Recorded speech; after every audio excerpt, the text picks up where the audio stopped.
আসসালামু আলাইকুম বন্ধুরা। ভূতের ডায়েরিতে আপনাদের সবাইকে স্বাগতম। আশা করি সবাই ভালো আছেন।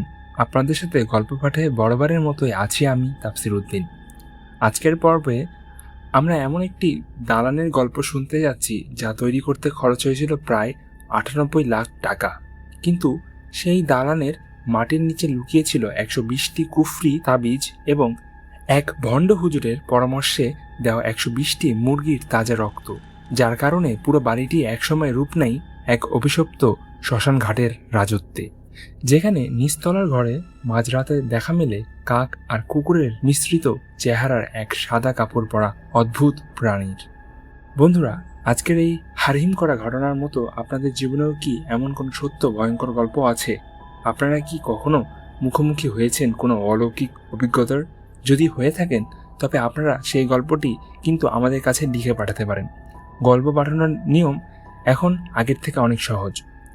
আমাদের এই ভিডিও ডেসক্রিপশন বক্সে একটি লিঙ্ক দেওয়া আছে। ওই লিঙ্কে ক্লিক করলেই একটি ফর্ম পেয়ে যাবেন, যেখানে আপনার গল্পটি বিস্তারিত লিখে আমাদের কাছে সাবমিট করতে পারবেন। আর আপনারা যদি লিঙ্কে পাঠাতে না চান তবে সরাসরি আমাদের ভূতের ডায়েরি ফেসবুক পেজের ইনবক্সে গিয়ে আমাদের সত্য ঘটনাটি মেসেজ করে লিখে দিতে পারেন। আপনার গল্পটি চমৎকার হলে তা পরবর্তী এপিসোডে আমার কণ্ঠে এভাবেই শুনতে পাবে। আজকের এই সত্য ঘটনা আমাদের কাছে লিখে পাঠিয়েছেন আমাদের একজন নিয়মিত শ্রোতা। তার নিজের এবং পরিবারের সাথে ঘটে যাওয়া কিছু চরম অমীমাংসিত সত্য ঘটনা নিয়ে আজকের গল্প। চলুন সরাসরি চলে যাওয়া যাক মূল গল্পে।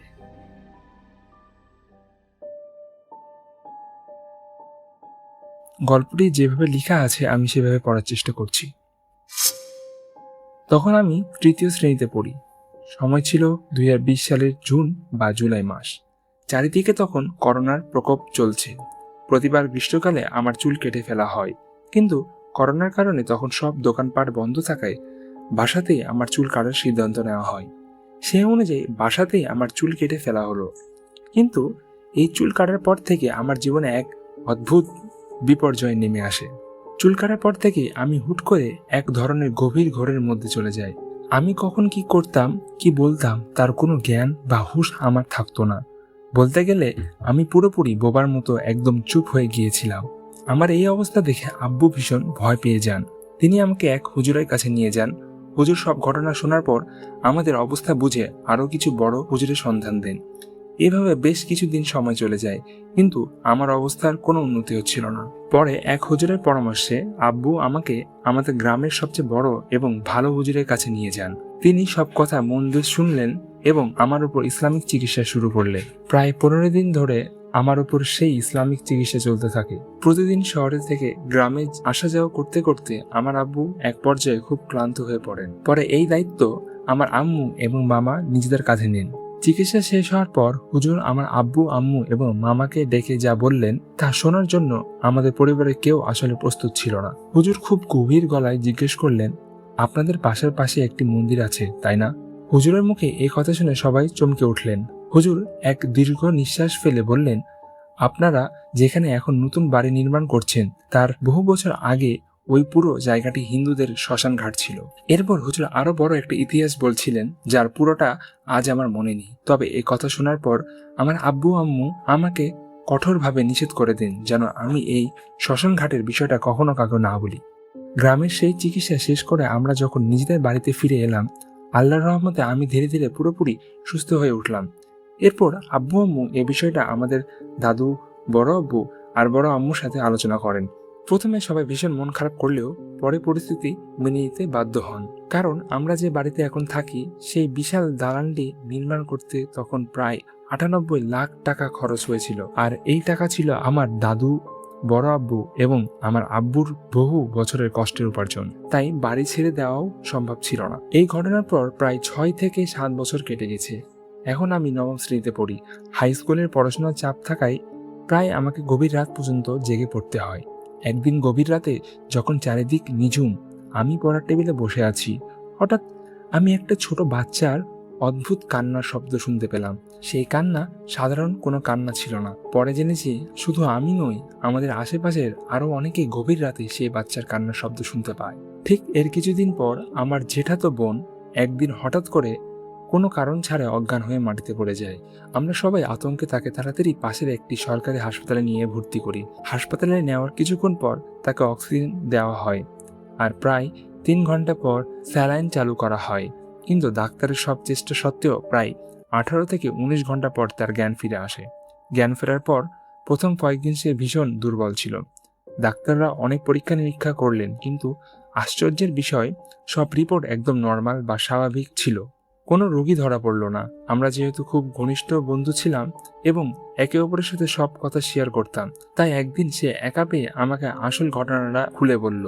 সে ফিসফিস করে বলল, ভাইয়া, আমি বেশ কিছুদিন ধরে গভীর রাতে আমাদের বাড়িতে অদ্ভুত সব শব্দ শুনতে পাই। আর যেদিন আমি অজ্ঞান হয়েছিলাম তার ঠিক আগে আমি একটা অত্যন্ত ভয়ঙ্কর স্বপ্ন দেখেছিলাম। সেই স্বপ্নের দৃশ্যটা বরাবর আমার মাথায় ঘুরছিল, আর সেই তীব্র ভয়েই আমি জ্ঞান হারিয়ে ফেলি। এই ঘটনার পর বড় আব্বু আর বড় আম্মু তাকে আমাদের বড় নানুর কাছে নিয়ে যান। এই বড় নানু মূলত এসব অলৌকিক বিষয়ের পরীক্ষা নিরীক্ষা বা তদবির করেন। বড় নানু সব পরীক্ষা করে যা জানালেন তা শুনে আমাদের পুরো পরিবার একেবারে অবাক হয়ে গেল।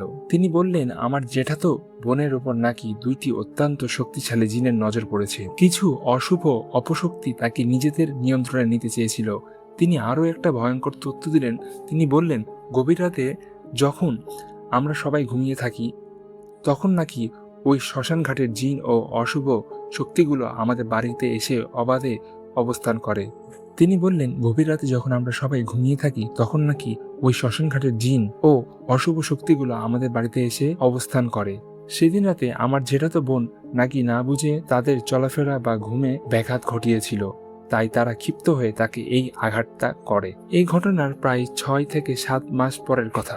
আমাদের এই 3 তলা বাড়ির নিচতলা আর 3 তলায় ভাড়াটিয়া থাকেন, আর আমরা থাকি 2য় তলায়। উত্তর দিকের কক্ষে আমরা থাকি, আর দক্ষিণ দিকের কক্ষে থাকেন বড় আব্বুরা। একটা বিষয় আমরা খেয়াল করেছিলাম, আমাদের নিচতলার উত্তর দিকের কক্ষটিতে কোনো ভাড়াটিয়া বেশি দিন থাকতে চাইতো না। কেন চাইতো না তা আমরা প্রথমে বুঝতে পারিনি। একদিন দূর থেকে একটা পরিবার এসে সেই কক্ষটি 1 বছরের জন্য চুক্তি করে ভাড়া নেই। তাদের একটি মেয়ে ছিল, যার সাথে আমার খুব ভালো বন্ধুত্ব হয়ে যায়। কিন্তু মাত্র 4 মাসের মাথায় তারা অগ্রিম টাকা লোকসান করেই হঠাৎ করে একদিন বাসা ছেড়ে চলে গেল। পরে একদিন রাস্তায় সেই মেয়ের সাথে আমার দেখা হলে আমি তাকে জিজ্ঞেস করলাম, তোমরা হঠাৎ বাসা ছেড়ে দিলে কেন? সে ভয়ে ভয়ে আমাকে জানালো, এক রাতে আমি শোয়ার আগে দোয়া দরুদ পড়ে ঘুমাতে গিয়েছিলাম, কিন্তু মাঝরাতে ঘুমের ঘোরে বা স্বপ্নের মতো অবস্থায় আমি দেখি আমার খাটের পাশে সাদা কাপড় পরা এক অদ্ভুত প্রাণী দাঁড়িয়ে আছে, যার চেহারাটা হুবহু একটা কাক আর কুকুরের মিশ্রিত রূপের মতো। এই ধরনের আরো অনেক অদ্ভুত এবং ভয়ঙ্কর ঘটনা প্রতিদিন ঘটতে থাকায় আমার পরিবার আতঙ্কে বাসা ছেড়ে দিতে বাধ্য হয়।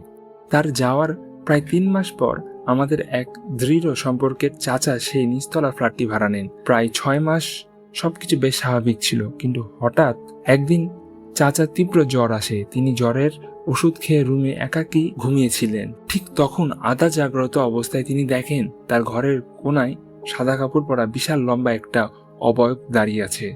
আর সবচেয়ে ভয়ঙ্কর ব্যাপার হলো, সেই অবয়বের মুখে কোনো চোখ ছিল না, একদম সমতল চামড়া। চাচা চরম ভয় পেয়ে যান। এরপর কিছু অদ্ভুত ঘটনা ঘটায় চাচা নিচতলা ছেড়ে তড়িঘড়ি করে 3 তলার আরেকটি ফ্ল্যাটে শিফট হয়ে যান। কিন্তু আতঙ্ক যেন আমাদের পিছু ছাড়ছিল না। কয়েক মাস পর এক রাতে হঠাৎ চাচার ছোট ছেলের মুখ থেকে সাদা ফেনা বের হতে থাকে। সময়টা তখন ঘড়িতে রাত 3:18। ছেলেটি ইশারায় দেওয়ালের দিকে তাকিয়ে কিছু একটা বোঝাতে চাচ্ছিল, কিন্তু ঘরের কেউ কিছু বুঝতে পারছিল না। সকালে তাকে দ্রুত হাসপাতালে নেওয়া হয় এবং একদিন চিকিৎসার পর সে সুস্থ হয়ে ওঠে। এইসব ঘটনার পর আমি আর আমার জেঠাতো বোন আর চুপ থাকতে পারলাম না। আমরা দুজনে গোপনে একদিন আমাদের সেই বড় নানুর বাড়িতে গেলাম। অনেক অনুরোধ করার পর তিনি আমাদের এই বাড়ির পেছনের আসল সত্যটা বললেন। বড় নানু বললেন, যখন তোমাদের বাড়ি নির্মাণ করা হচ্ছিল তখন মাটি খোঁড়ার সময় সেখান থেকে প্রায় 120টি কুফরি তাবিজ পাওয়া গিয়েছিল। তখন তোমাদের চারিদিকে অনেক শত্রু ছিল। ওই সময় তোমাদের বড় আব্বু বিদেশে থাকায় বড় আম্মু আর তোমার আম্মু ভয় পেয়ে কাউকে না জানি এক ভণ্ড হুজুরকে বাড়িতে ডেকে আনেন। সেই ভণ্ড হুজুর এসে বলে, এই 120টি তাবিজের আসর কাটাতে হলে 120টি জ্যান্ত মুরগির তাজা রক্ত এই বাড়ির মাটিতে দিতে হবে। তারা না বুঝে সে ভুলটা করে বসেন, আর ওই শ্মশান ঘাটের ওপর মুরগির তাজা রক্ত দেওয়ার পর থেকেই সেখানের অশুভ শক্তিগুলো চিরকালের জন্য এই বাড়িতে নিজেদের রাজত্ব কায়েম করে নেই। বড় নানু আমাদের দুজনকে খুব সাবধানে থাকতে বলেছিলেন। তিনি বলেছিলেন, যেহেতু জায়গাটি অতীতে শ্মশান ঘাট ছিল এবং পরে সেখানে রক্ত দিয়ে ভুল করা হয়েছে, তাই এই বাড়িতে টিকে থাকতে হলে সবসময় পাক পবিত্র থাকতে হবে, 5 ওয়াক্ত নামাজ পড়তে হবে এবং আল্লাহর দোয়া দরুদ জারি রাখতে হবে। গল্পের শেষে লেখক আমাদের সবাইকে একটি জরুরি পরামর্শ দিয়েছেন। আপনারা কখনো যদি কোথাও জমি কিনতে চান বা নতুন কোনো বাসা ভাড়া নিতে চান, তবে অবশ্যই টাকা দেওয়ার আগে সেই জায়গার অতীত ইতিহাস ভালো করে খোঁজখবর নিয়ে নেবেন। নাম প্রকাশে অনিচ্ছুক আমাদের সাবস্ক্রাইবার ভাইকে তার জীবনের এই হারহীন করা সত্য ঘটনাটি শেয়ার করার জন্য ভূতের ডায়েরির পক্ষ থেকে অসংখ্য ধন্যবাদ। বন্ধুরা, আজকের এই অভিশপ্ত দালান গল্পটি আপনাদের কেমন লাগলো তা অবশ্যই কমেন্ট বক্সে লিখে জানান। ভিডিওর শুরুতে যে নিয়মগুলো বললাম সেই অনুযায়ী আপনাদের নিজেদের জীবনের গল্পগুলো ছটপট করে পাঠিয়ে দিন ডেসক্রিপশনের লিংকে, অথবা আমাদের পেজে ইনবক্স করতে পারেন। ভিডিওটি ভালো লাগলে একটি লাইক দিন এবং বন্ধুদের সাথে শেয়ার করুন। আজ এখানেই বিদায় নিচ্ছি। সবাই ভালো থাকুন, সুস্থ থাকুন আর সবসময় ভূতের ডায়েরির সাথে থাকুন। আসসালামু আলাইকুম।